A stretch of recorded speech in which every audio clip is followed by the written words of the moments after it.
이렇게 발표할 주제를 주셔서 감사하고 최근에 제가 한 이제 정책 기술 사업화가 좀 안 되잖아요. 그러니까 여러분 혹시 우리나라가 세계 1등 제품이 몇 개인지 아십니까? 100개 넘을까요? 예, 64개입니다. 예, 일본은 260개쯤 되고요. 중국은 몇 개나 될까요? 1,400개쯤 됩니다. 예, 이게 이제 우리 경제가 사실은 이제 지난 한 10년 동안 어떤 경제학자들도 그런 말 안 하지만 제가 봐서는 잃어버린 10년이 이미 들어와 있거든요. 우리 일본이 잃어버린 20년처럼 우리 경제도 사실은 이제 잃어버린 10년, 20년 이미 들어오고 있는데 감히 말을 안 하는 것 같아요. 지금 우리가 소득 2만 불 시대에 들어온 게 벌써 15년이 넘었습니다. 계속 3만 불을 못 가고 이렇게 가는데 저는 이제 그거를 이제 이 기술 사업화에서 답을 찾아야 된다. 그런 사람 중에 한 사람입니다. 그래서 이번에 파이낸셜 타임인가 머니투데이인가 제가 기고를 하나 했는데요. 한 장짜리 7월달에 나왔더라고요. 그런 내용을 했는데 제가 발표 내용은 이제 하도 이러다 보니까 이제 최근에 제가 복지부 정책 연구를 하나 했는데 복지부가 1년에 이제 사실 한 4,500원 정도 씁니다. R&D 예산에. 예, 그런 쓰고 그다음 국토부가 약 5,500억 정도가 쓰고 우리나라 전체 R&D는 아시다시피 19조 정도 쓰시잖아요. 예, 쓰는데 우리나라가 19조에다가 기업이 약 41조 해서 60조 정도 쓰는데 세계 몇 위일까요? 예, 세계 6위입니다. R&D 투자액이. 예, 7위가 영국입니다. 우리 영국보다 더 많이 R&D 투자를 합니다. 근데 우리나라는 아직도 노벨상이 나오지 않고 있고 또 히트 상품이 안 나오고 있죠. 제가 이제 최근에 그러니까 뭐 여러분 날개 없는 선풍기 아시죠? 그 영국에서 나왔지 않습니까? 영국 그다음에 이번에 그 딥마인드 나온 우리 그 알파고 영국 사람들이 만들었죠. R&D 투자는 우리가 더 많이 하는데 왜 우리는 그런 게 안 나올까? 저는 이제 그거에 이제 평생 화두로 삼았어요. 진짜로요. 그래서 어떻게 해야 이 투입만 많이 하는 게 중요한 게 아니라 활용을 좀 많이 잘할 수 있는 방법을 찾아야 되겠다. 그래서 R&D에서의 활용은 B잖아요. 그러니까 우리가 R&B의 그 B잖아요. 그래서 저는 이제 우리 여기 계신 분들이 사실은 B 하러 오시는 분들이잖아요. 이제 우리 랩에서 R, D를 하면 우리는 그걸 B로 넘기는 사람들이잖아요. 그런 쪽에서 제가 이제 최근에 연구했던 그 중에 몇 가지 얘기들을 좀 드리고 참고로 저는 이제 여기 그 EEN이라고 그러니까 한국과 유럽의 기술 무역 네트워크가 있어요. 유럽의 대도시에는 이제 그 EEN 그 기술 중개 기관들이 있는데 이제 한국 사업자입니다. 그래서 유럽을 제가 자주 나가다 보니까 유럽의 사례를 좀 말씀을 같이 하면서 말씀을 드리겠습니다. 이제 저는 지금 아까 우리 전북 특구본부하고 우리 전북 도청에서 뭐 자비스라든가 이런 거 쭉 보니까 그러니까 딱 수요자만 나타나면 바로 공급할 수 있는 준비가 돼 있는 것 같아요. 그렇죠? 네. 수요자가 많이 있습니까? 그런 수요자 얘기를 좀 해보고 싶었어요. 그러니까 저는 방점을 그동안 우리가 저도 이 업계에 거의 20년 가까이 있었는데 계속 공급만 생각한 것 같아요. 어떻게 내가 잘 포장해야 사갈까? 어떻게 내가 좌대를 펼쳐야 지나가는 이 행인이 그 수요 기업이 사갈까? 그렇게 생각했는데 답을 이제 그렇게 찾지 말고 그건 당연히 해야 될 일이고 수요자 이 사람들은 어떤 사람들일까? 수요 기업을 좀 더 들여다보자. 이런 운동이 이제 사실은 우리보다 기술 사업화가 발전된 선진국은 벌써 20년 전부터 그걸 연구를 하고 있더라고요. 그래서 저도 이제 그랬는데 그래서 우리가 이제 기업은 이제 성장하기를 원해요. 기업은 왜 성장해야 될까요? 거기서부터 저는 이제 화두를 던졌어요. 최근에 제가 어쩌다 보니까 강원도에 있는 의료기기 업체 20개를 지금 제가 방문하고 있어요. 독박 써가지고 제가 어쩌다 보니까 제가 직접 가서 해야 되는데 그래서 얼마 전에 이제 태양스트리스라는 약 매출액이 한 600억쯤 되고 직원이 한 150명 되고 중국의 직원이 한 300명 되더라고요. 그 사장님하고 직원들 이렇게 30명 모아놓고 뚜껑하면서 막 회의를 했어요. 그런데 첫 번째 질문이 그거예요. 벌써 우리 회사가 10년째 좀 이러고 있다. 성장을 안 하고 있다. 대표님, 도대체 어떻게 성장합니까? 그래서 제가 질문을 했어요.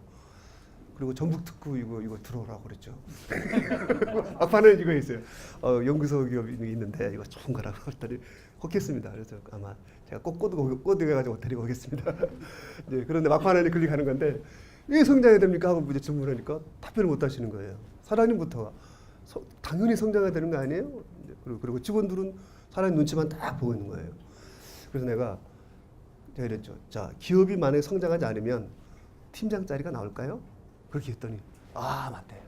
팀장 자리, 상무 자리 이런 게 성장해야 나오잖아요. 그래서 사장님도 기업이 성장해야 이제 좀 뭐 기업가 정신으로서 뭔가 지역사회도 이제 이바지도 하고 세금도 많이 내고 법인세 많이 내는 회사가 훌륭한 회사잖아요.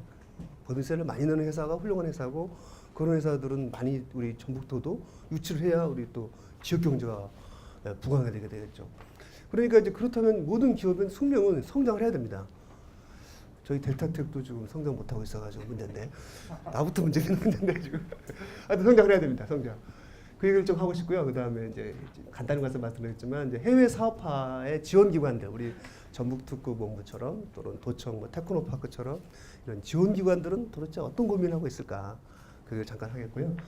그 다음에 이제 사례 기술 사업화되는 사례를 좀 몇 가지 다른 못할 시간 없어서 못할 것 같고 한 나머지는 정책용 제언해 보겠습니다.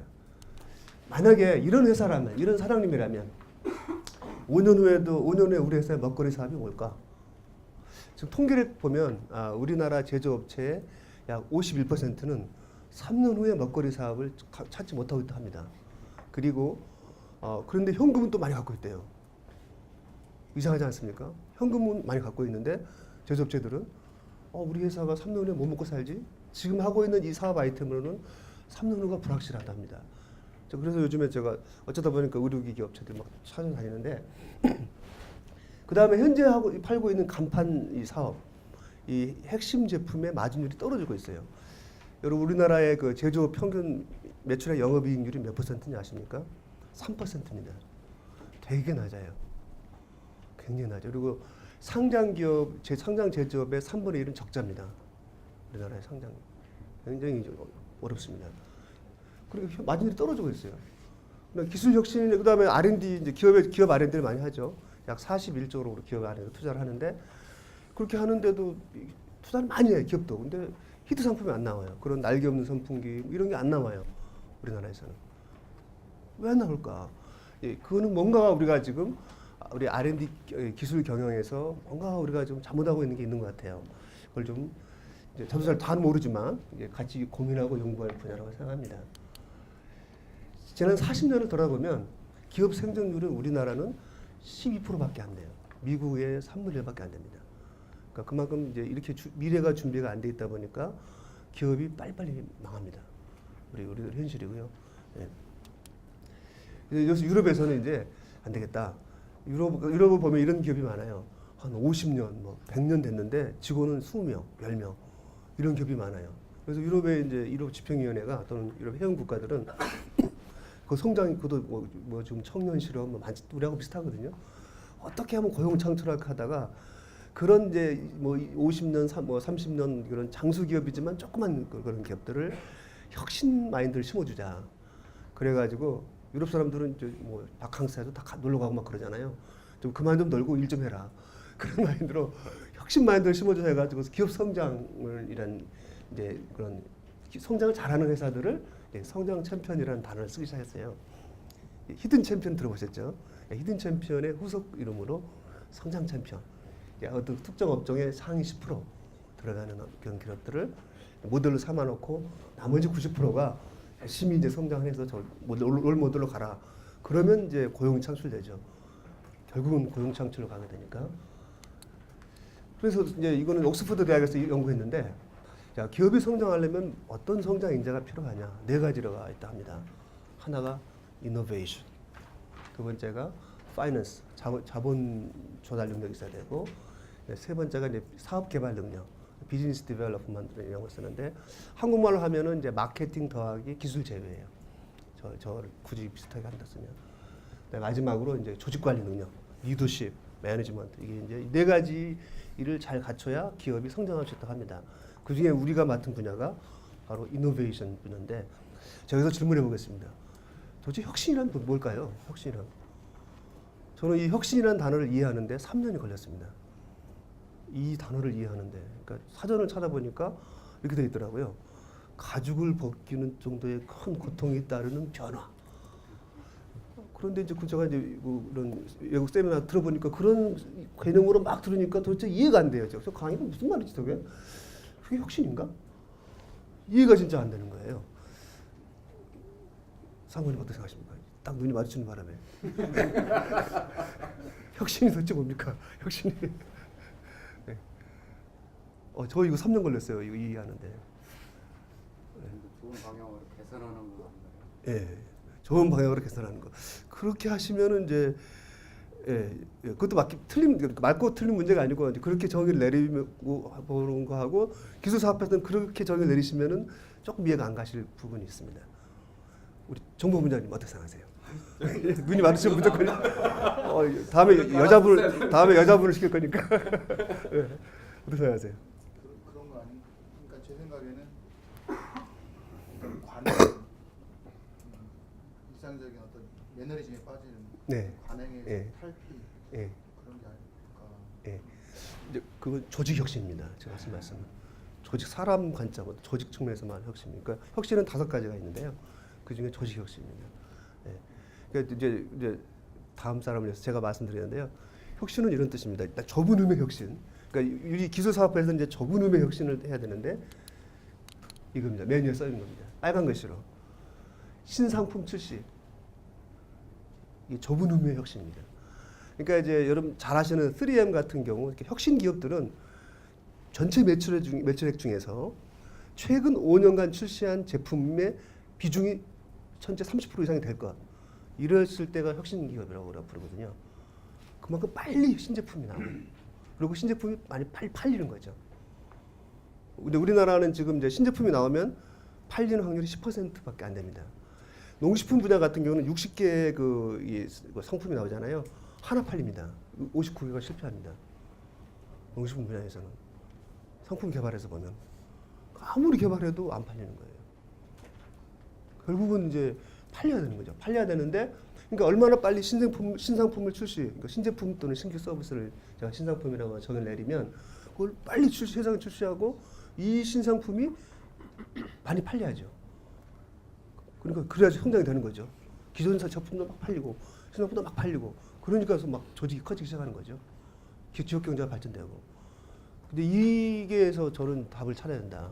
그러니까 선진국도 여기서 이제 신상품을 얼마나 빨리 출시하고 기술은 그 신상품을 만들기 위해서 필요한 수단이죠. 반드시 필요하죠. 기술은. 그러니까 기술 자체는 목적은 아니고 수단이더라. 근데 저도 그동안 이제 공급자 중심의 사고를 할 때 기술을 목적으로 많이 봤던 것 같아요. 기술은 바로 이런 잘 팔리는 신상품을 만들기 위한 수단이다. 이렇게 보면은 이제 조금 이제 수요 기자가 보이기 시작하죠. 수요 기업의 생리가 조금씩 보이기 시작하죠. 그래서 요즘에 이제 혁신 경영이라는 말을 이제 쓰기 시작합니다. 이노베이션 매니지먼트. 도대체 어떻게 신상품을 빨리빨리 출시해가지고 우리 기업을 성장시킬까? 그렇게 하려면 어떤 준비를 해야 될까? 이거를 이제 유럽 사람들이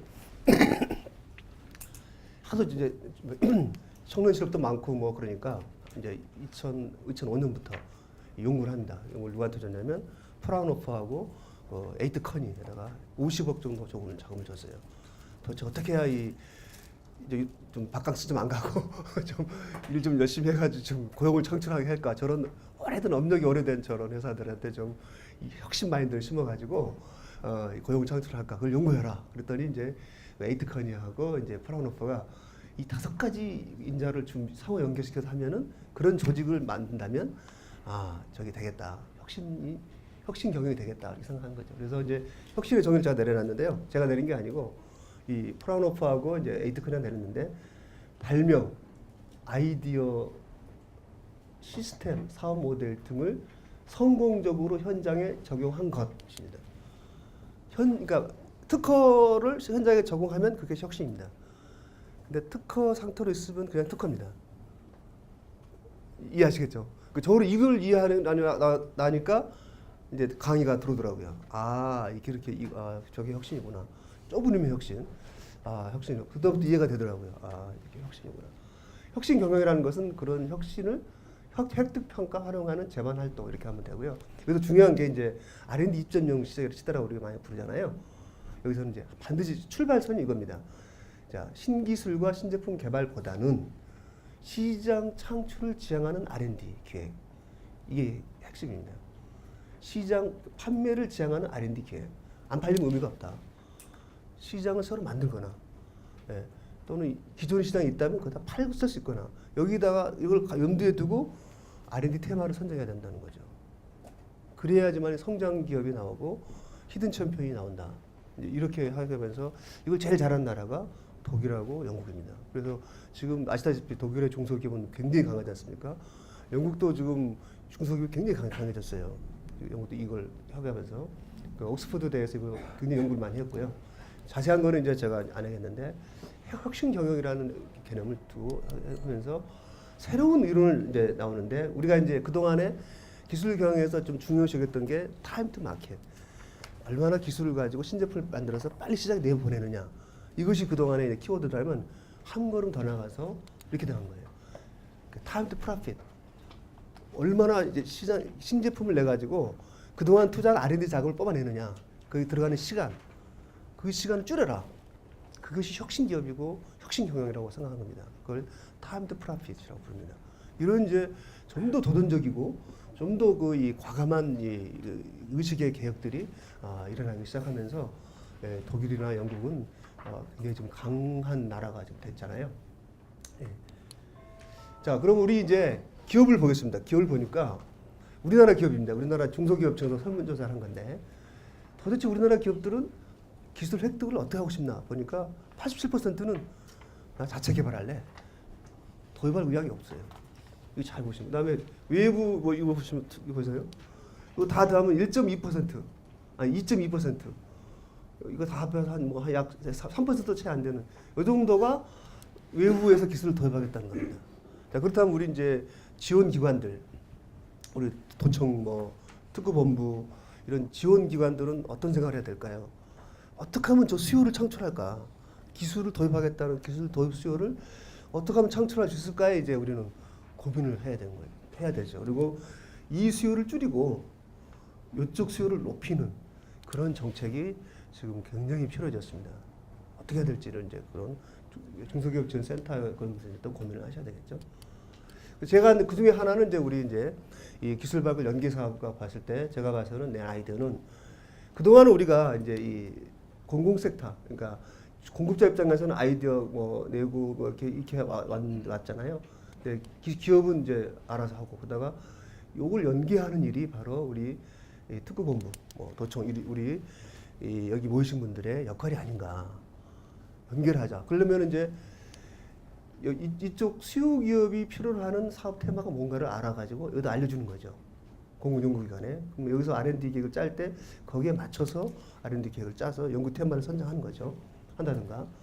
예, 아니면 아주 정말로 원천 기술이라면 여기 가가지고 이거 진짜 좋은 건데 너네 이런 사업을 해봐 하고 적극적으로 이 기술 수요를 창출해내는 거죠. 이런 일을 할 때 이 중간다리 역할을 이런 여기 우리 중개자 여기 계시면 거의 다 중개자들이신데 중개자들이 해야 할 일이 아닌가 이렇게 생각이 되고요. 좀 더 구체적으로 들어가 보면 기업의 애로윤이 뭔가, 왜 성장 정체가 됐지, 수익이 저조됐지, 신상품이 없어. 그러면 그 신상품에 필요한 신기술이 뭐지? 예, 어떤 기술적 문제가 있는지 찾아내 가지고 수요 기술을 찾아내야 되는 거죠. 거기에 대한 기술의 스펙, 성능이나 요건들을 이제 상승화시키고, 그런 다음에 이제 공공 기술과 연계하는, 예, 이 부분을 이제 아까 이제 우리 자비스라를 보면은 이쪽은 잘 됐잖아요. 이 부분을 앞에 좀 더 해가지고 연결을 한다면 아마 이제 다음 숙제가 거기다 된다면 아마 5개 특구 본부에서 1등하지 않을까. 예, 그러면 이제 저를 다시 부르시겠죠. 당신 덕분에 1등했다고. 예, 그러길 꼭 바라겠습니다. 네. 예. 그러면 앞에 이제 기업의 이 혁신 진단, 혁신을 진단해서 너네가 앞으로 미래에 먹거리 사업은 어떤 사업 아이템인데 그 사업에 필요한 기술은 이거야. 이런 쪽에 어떤 우리가 활동을 좀 많이 해야 될 것 같아요. 그런 쪽에 좀 지원 사업은 우리나라 아직은 없는데 그런 지원 사업 하나 만들어 본다던가 그런 게 좀 필요하지 않을까 하는 생각하는데, 유럽에는 이제 SM 인스트루먼트라고 바로 이런 일을 하는 지원 사업이 크게 있습니다. 그래서 그러면서 이제 영국과 독일에서 이게 성공하니까 전 유럽에 확산이 쫙 돼버렸어요. 이런 이론으로 가지고 이렇게 작년부터 이렇게 그것도 확산됐는데, 그 SME 인스트루먼트라는 그런 지원 사업이 있습니다. 중소기업 뭐 한국말 하면 도구라 할까 근데 그들 그런 용어를 쓰더라고요. 예. 이거는 이제 그 독일의 히든 챔피언이 그 회사 이 아리트론이라는 회사가 한국의 중소기업에 주는 그 시사 우리한테 인터뷰를 한 걸 기사를 제가 정리했는데 뭐라 했냐면 기술 역량이 있다 하더라도 대기업에 종속되지 말아라. 협력 파트너까지만 되더라. 그 얘기를 해줬고요. 어떤 어려움이 있더라도 기술 혁신을 멈춰서는 안 된다. 더 중요한 일은 시장에서 필요한 제품을 개발해야 된다 하면서 이렇게 합니다. 즉시 고객에 판매할 수 있는 제품을 개발해라. 즉시 고객에게 판매할 수 있는 제품. 기술은 바로 즉시 고객에게 판매할 수 있는 제품을 생산하는 기술을 개발해라. 이거죠. 그러면 즉시 판매할 수 있는 게 뭔가? 그에 대한 조사가 우리나라는 투자를 별로 하지 않아요. 그래서 아마도 제가 세계 6위의 R&D 투자금을 내고 있는데도 히트 상품이 나오지 않고 있다. 저는 그렇게 생각합니다. 여러 가지 이유가 있겠지만 그런 날개 없는 선풍기나 이런 게 나오지 않고 있다 생각합니다. 그러니까 즉시 판매할 수 있는 거. 고객이 필요로 하는 제품이 뭔가. 이 고객을 자주 만나. 그러려면은 고객과 소통을 굉장히 자주 해야 되거든요. 그러니까 얘네들은 이제 뭐 보통 세일즈 투어 그래가지고 고객을 1년에 몇 번씩 사장님이 돌아요. 아니, 키 어카운트, 키 고객들을 돌아가면서 뭐가 필요하십니까? 라든가 끊임없이 이제 고객을 만나는데 우리는 이제 그런 활동이 우리 기업들이 이제 부족한 거죠. 그리고 그 기업들이 필요한 거에다 우리 기술을 공급해야 되니까 이제 그렇게 해야 되는데 우리나라 기업들이 그렇게 혁신 마인드가 이렇게 좀 강한 것 같지는 않아요. 제가 봐서는.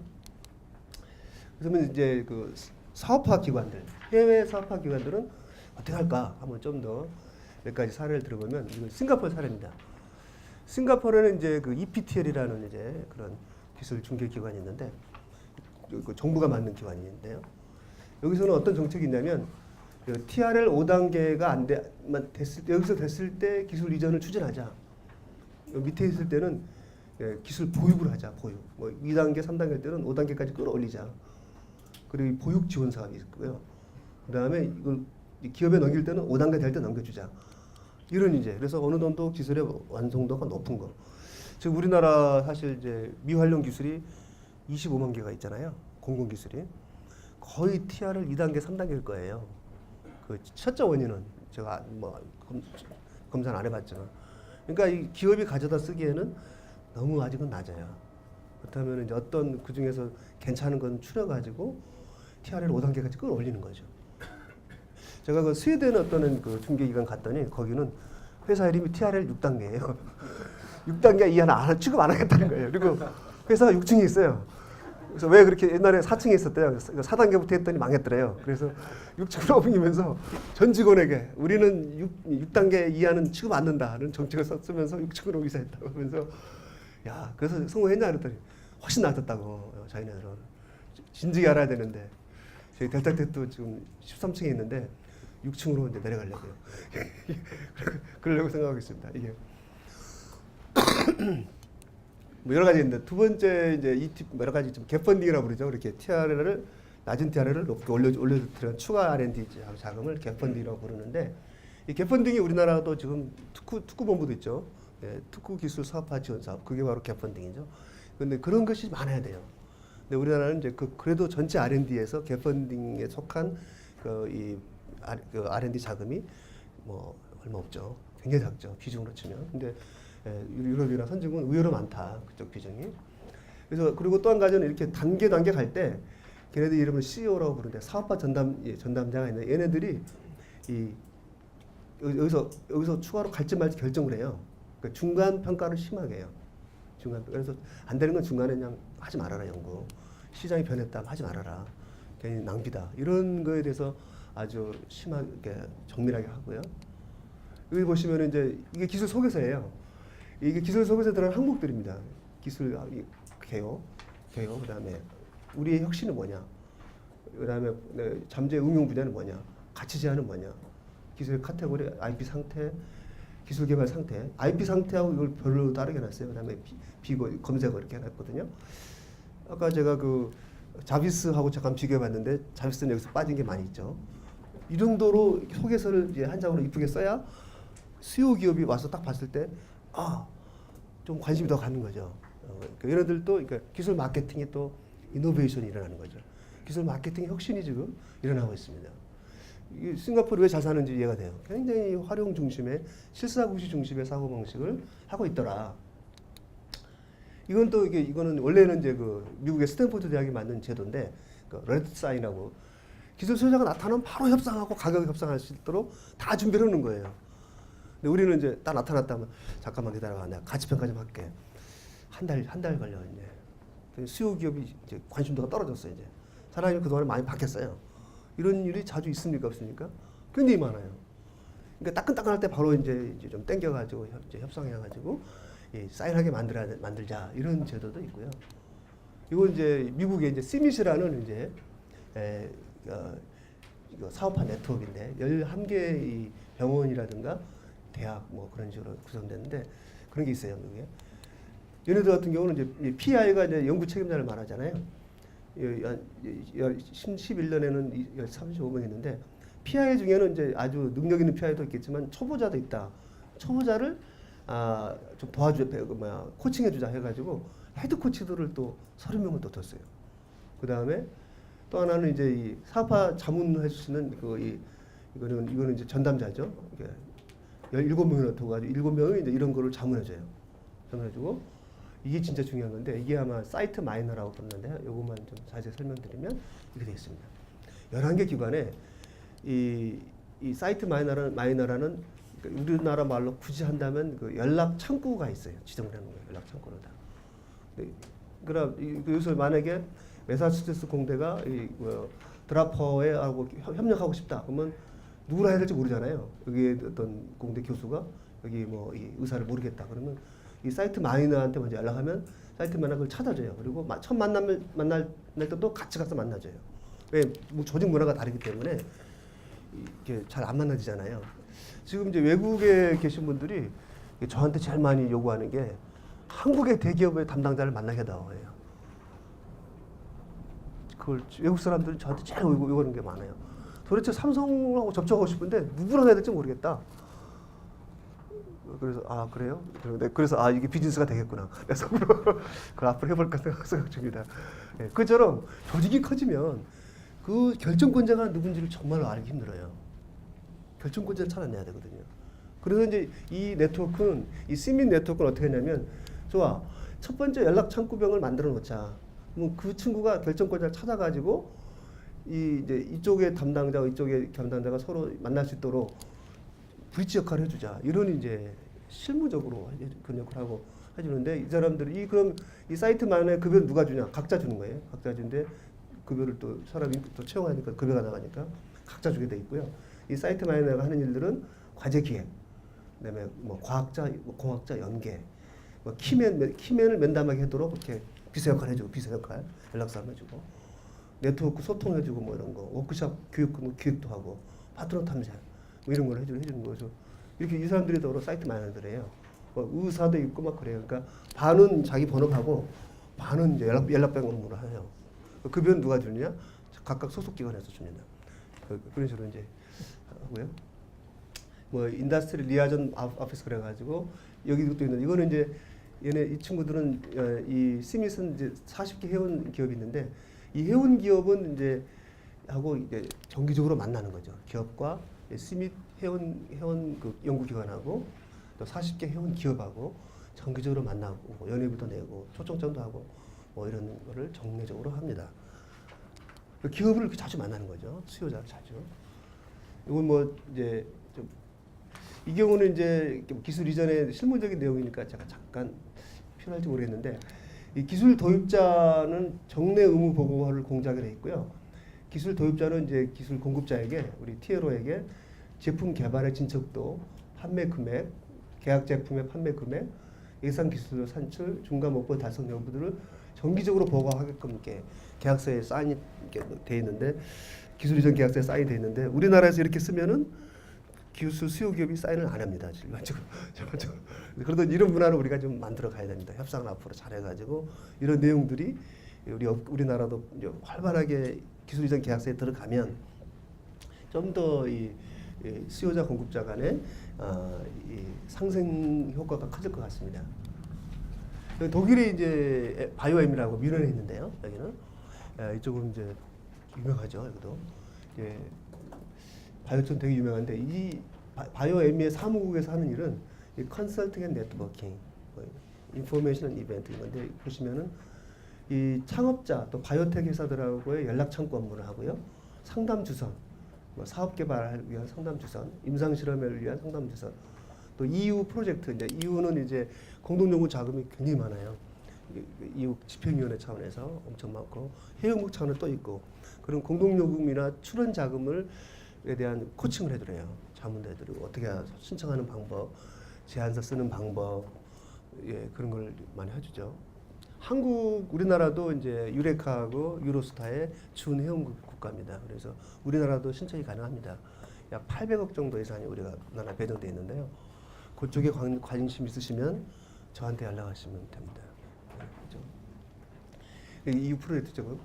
그 다음에 이제 또 바이오텍 기업에 대한 뭐 오픈데이 이런 것도 하고 뭐 보도자료 내고 방문단이 오면 맞아주고 또 공동 투자자 뭐 주관 투자자 공동 투자자하고 뭐 그런 뭐 파이낸싱 쪽 그러니까 투자 유치 뭐 그런 행사 해주고 시드 파이낸싱 이런 거 해주고 이런 일을 이제 해주는데 여기서 이제 이런 식으로 이 바이오엠이 이제 보시면 정부 기관, 은행이나 투자 기관, 그다음에 빅파마들, 그다음에 바이오텍 조그만 이제 회사들 바이오텍, 그다음에 대학이나 연구소, 기술 중개 기관들 이런 거미줄처럼 연결해 가지고 행사도 자주 하고 지금 우리 같이 하는 것처럼요. 행사도 자주 하고 또 소규모 상담도 자주 하고 또 외국에서 저 같은 손님이 오면은 바로 이제 사무실에 만나고 또 관련되는 회원 기업들을 바로 만나게 해주고 이런 일들을 뭐 상시적으로 하는 거죠. 활발하게 그런 업무가. 그래서 중개기관으로 이제 들어가는데 그래서 우리가 시사점을 정리해 보면 이 완성도 높은 기술을 한정해서 이전을 착수하자. 그다음에 추가 R&D를 할 때는 그러니까 스테이지 게이트를 둬 가지고 중간 평가를 하자. 그래서 중간에 좀 사업성이 떨어진 건 하지 말자. 과감하게. 그다음에 연구 책임자에게 사업화를 장려하자. 그리고 멘토단을 운영하자. 기술 마케팅의 혁신을 추구하자.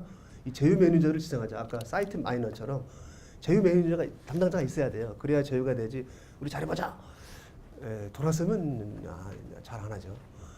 잘해보자 하면 10%는 잘하고 90%는 아마 안 하실 거예요. 그러니까 아예 담당자를 지정해야 돼요. 그런 제휴를 전문 본업으로 하는 그 담당자를 지정하자.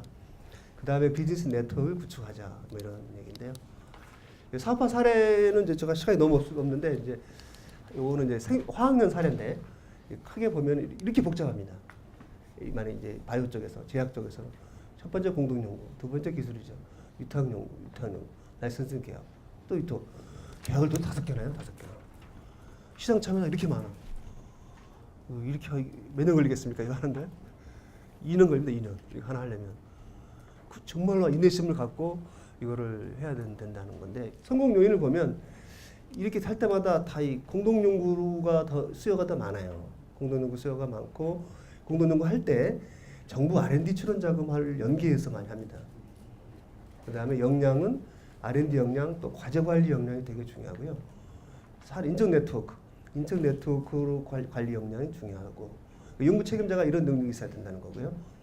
그 다음에 이제 뭐 도입 기업의 기술 흡수 능력, 이 기업의 기술 흡수 능력이 있어야 되고 전문 중개기관을 활용했다 이런 거고요. 이제 뭐 비슷하게 넘어가고 이거는 이제 그 공동 연구를 통한 사례인데 이 회사는 우리 이제 그 항암 물질 중에 이 파클리탁셀이라고 있는데 이 파클리탁셀은 주목나무 숲피에서 이렇게 분류한다는데 아시다시피 주목나무는 소백산하고 몇 군데 갈 거 없잖아요. 그리고 이 생산성이 수율이 너무 떨어져요. 그러니까 이게 나무 하나 베면은 0.02%밖에 안 나와요. 그래서 이 회사는 이러지 말고 식물세포 배양법을 해보자. 식물 줄기세포법으로 해보자. 그래가지고 누가 잘하나 고민해 보니까 에든버러가 이제 복제양 돌리 만들고 그랬잖아요. 그래서 에든버러 이제 교수한테 가가지고 성공했는데 처음에 이 교수가 안 만나줬죠. 어떻게 만났냐? 자주 접촉했대요. 그냥 전화도 하고 뭐 찾아가고 그리고 이 양반을 설득하는 데 시간이 많이 걸렸다 하더라고요. 그래서 이 에든버러의 게리 로크 교수한테 그 기술 공동 연구로 통해서 기술을 획득을 하는 거죠. 지금은 이제 습득이 다 됐어요. 이 사례는 이제 그 바이오매트릭스라는 춘천에 있는 회사인데 이 회사는 이 기술은 갖고 있어요. 제품 개발 능력이 있는데 이게 이제 이 폐혈증 진단 키트인데 이 키트에는 이제 진단하기 위한 물질 원료가 필요하고 또 판매망이 필요하잖아요. 원료가 필요하고 그 다음에 대량 생산해서 판매가 필요한데 이 회사는 벤처기업이니까 그 원료도 없고 그 다음에 판매망도 없고 그런 차에 이제 누가 잘하나 하고 찾아봤더니 이제 미국의 VDI 회사가 잘한대요. 그래서 둘이 역할 분담을 해가지고 바이오매트릭스는 제품 개발과 기술 제공을 하고 제품 생산하고 원료 공급과 판매는 이 VDI 회사가 하고 이렇게 이제 서로 협업을 한 거죠. 지금 이렇게 사업을 하고 있습니다. 이런 식으로 해서 공동 연구를 통해서 기술 습득도 되지만 공동 연구 방법을 통해서 시장 개척도 하는 이런 방법이 있다. 우리가 약간 이제 사고의 폭을 좀 넓히면은 이런 게 있다고 말씀드리고 있고요. 시사점을 정리해 보면 연구 책임자가 되게 중요해요. 연구 책임자가 사업화 마인드가 있어야 되는데 제가 어떤 모 대학의 사례를 보니까 이제 모 대학에 서울에 있는 모 대학에 그 이공계 교수님이 1,500명 계시는데 그 중에서 한 건이라도 기술 이전하신 분이 107명이라 합니다. 10%가 안 됩니다. 기술 이전 한 건이나 해보신 분이 서울에 있는 모 대학 굉장히 유명한 대학인데 그 정도로 이제 연구 책임자 되시는 분들이 사업화에 대한 의지나 마인드가 너무 부족한 게 아닌가. 그래서 이 연구 책임자들 분들에게 사업화나 R&D 역량을 이해시켜야 되고 계약이 단순 기술 이전 계약이 아니라 공동 연구하고 라이센싱이 동시에 일어나는 그런 복합 계약이 많이 일어나더라. 그런 걸 배웠고요. 그다음에 이제 바이오 제약 같은 경우는 이제 임상 실험 수준을 할 수 있는 수요기업 발굴을 해야 된다. 기술 중개자 역할이 되게 중요하다. 정부의 R&D 자금을 활용하라. 특히 우리 특구본부 갖고 있는 아까 좋은 자금들이 많던데 출연 자금들을 그런 걸 많이 활용하자 이런 거죠. 그래서 제가 이제 제가 반을 끌어들이려고 속도를 내고 있는데 두 가지만 제가 이제 제안하면 우리도 이제 성장 기업이 필요하다. 그래서 우리 특구 역내에 기업들을 위해서 좀 CEO가 혁신 마인드가 있는 CEO를 찾아야 될 것 같아요. 제가 지금 강원도를 많이 다니고 있는데 사장님들 중에는 정말 혁신 마인드를 가진 사장님이 10명 중에 한 두세 명 의외로 많지 않았어요. 사장님들도 지쳤는지 아니면 이 정도면 됐지. 이 나이에 내가 뭐 사업도 많이 벌릴 필요가 있겠어. 이런 분들도 되게 많았어요. 사장님들이 혁신 마인드를 좀 키워가지고 성장 욕구를 키워야 되는데 우리는 공급자 입장에서 이런 얘기를 많이 했습니다. 기술 수요자는 그러니까 산업체는 자기가 필요한 기술을 알고 있다라고 우리가 주장을 많이 했어요. 진짜 그럴까요? 제가 만나봤을 땐 그렇지 않았습니다. 알고 있는 사람도 있지만 아마 채 30%는 아닌 것 같아요. 모르시는 것 같아요. 한 70%는 우리 회사에 필요한 기술이 무엇이다를 제대로 알고 있는 사람이 제 현장에서 느끼는 감각으로는 모르고 있었어요. 30%는 알고 있었고 그 사람은 성장 욕구가 있고 이노베이션 욕구가 강하기 때문에 미래의 청사진을 갖고 계신 분들은 자기 회사에 필요한 다음 차세대 기술이 뭔지 알고 있어요. 근데 그렇지 않고 흐지부지 하신 분들은 그냥 저를 만나면 항상 그런 말을 해요. 돈 되는 기술을 소개시켜 주세요. 그렇게 제가 제일 만나기 싫어하는 분들이 그런 분들입니다. 4시간만 빼앗아가니까. 돈도 그럼 몇 개 갖다 드리면 그거 말고요. 다른 거요. 또 갖다 드리면 그거 말고 다른 거요. 이거 제가 이게 제 시간 도둑이에요. 제 시간을 계속 빼앗아가는. 제가 제일 만나기 싫어하는 사람들이 그런 사람들이에요. 그래서 사장님이 다음 사업 아이템 있습니까? 있어야 돼요. 그 아이템에 필요한 기술이 뭡니까? 모르면 절 찾아오세요. 그때 절 찾아오시고 안 그러면 해야 된다는 거죠. 그래서 이제 저는 이제 이 사람들이 이제 신수적 시장 지배력 이런 강한 IPR 이게 이제 고민이신데 제 생각에는 이제 이게 유럽에서 하고 있는 방법이 좀 약간 비슷하게 제가 만들어 본 건데 좀 사람들을 좀 교육시켜야 되겠다. 이 성장 챔피언 기업으로 교육을 좀 시켜가지고 이 혁신 마인드를 키워준 다음에 사람들은 또 바빠요. 대부분 또 매출액 한 100억만 넘으면 사람이 만나기가 하늘의 별 따기더라고요, 진짜. 왜 이렇게 어려워? 자기가 필요할 때는 막 와. 근데 내가 만나려고 하면은 진짜 하늘의 별 따기입니다. 그래서 당신 바쁜 거 아니까 이 혁신 매니저를 아까 제휴 매니저처럼 하나 좀 키워라. 내부에서 잘 모르면 그 기업 연구소에 있는 그 기술 기획팀에 있는 팀장 그 사람을 좀 혁신 매니저로 키워라. 이런 식으로 제가 조언을 하고 있는데, 그래서 이제 이 회사의 혁신 역량을 진단하면은 필요 기술이 나옵니다. 이게 뭐가 필요하다. 여기 나옵니다. 여기 나와요. 그럴 때 이제 이런 우리 특구본부에 있는 지원 사업을 연계하는 거죠. 아, 그래. 요거 하면 요걸로 연구소 기업 설립 지원 사업이 있는데요. 요거 하면 최대 8억까지 줍니다. 그러면 아, 그래요? 혹 넘어오거든요. 이제 그렇게 그렇게 자세한 자료 좀 보내줄까요? 아우, 제발 좀 보내주세요. 그러니까 알겠습니다. 그럼 그런 식으로 하는 거죠. 저도 영업하는 거니까 앞에서는 막 기업 성장해야 됩니다 하고 막 이렇게 한 다음에 아, 그때 가면 이제 연구소 기업 설립하세요. 이렇게 하는 거죠. 이런 식으로 이제 필요 기술을 하나 찾아내야 돼요. 근데 필요 기술 찾아내려면 그 기업의 미래의 사업 로드맵을 이해를 해야 된다. 우리가 미래. 그래서 이제 그 기업의 성장 계획서를 써주자.